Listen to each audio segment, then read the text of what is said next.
Ce système est plus rapide, est basé sur l'assemblage de plusieurs éléments.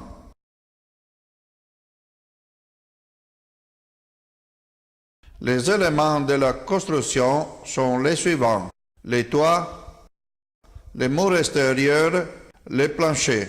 Nous analysons en détail chacun de ces trois éléments. Les murs contiennent toute une série de systèmes qui rendent la maison moderne et fonctionnelle. Partant de l'intérieur, il y a un panneau de plaques de plâtre d'une épaisseur de 12 mm, suivi d'une couche de béton d'une épaisseur de 80 mm. À l'intérieur, il y a une couche isolante d'une épaisseur variant de 250 à 350 mm. Ici ensuite une couche de béton d'une épaisseur de 60 mm. La couche interne de béton contient les systèmes électriques et de transmission de données, les systèmes de chauffage par les murs.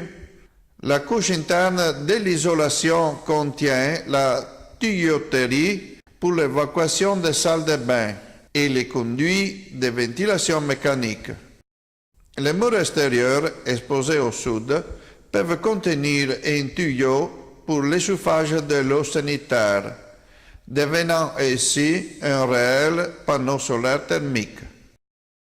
La finition de la surface extérieure peut faire usage de la technique du béton imprimé, avec la possibilité d'obtenir des définitions de formes qui seraient difficiles à obtenir par d'autres moyens.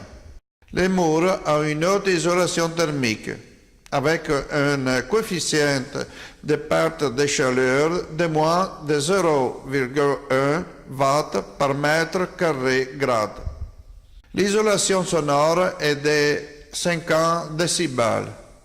La masse de la surface intérieure est de 250 kg par mètre carré.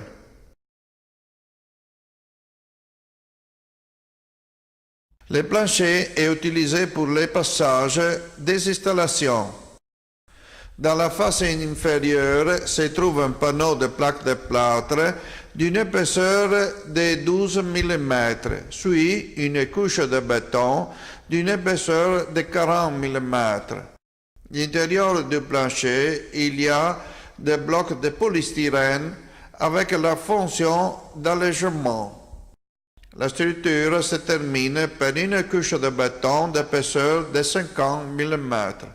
L'intérieur du plancher passe les tuyaux électriques et les rejets des salles de bain. L'isolation acoustique est positionnée au-dessous de la structure du plancher.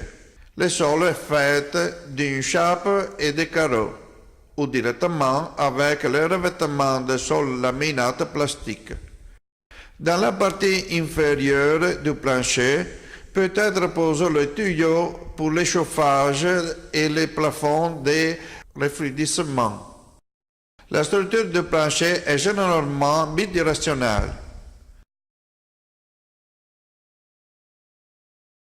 La couverture est résistante aux tornades et se compose de une structure de support inférieur, une bonne isolation thermique et une structure de protection supérieure.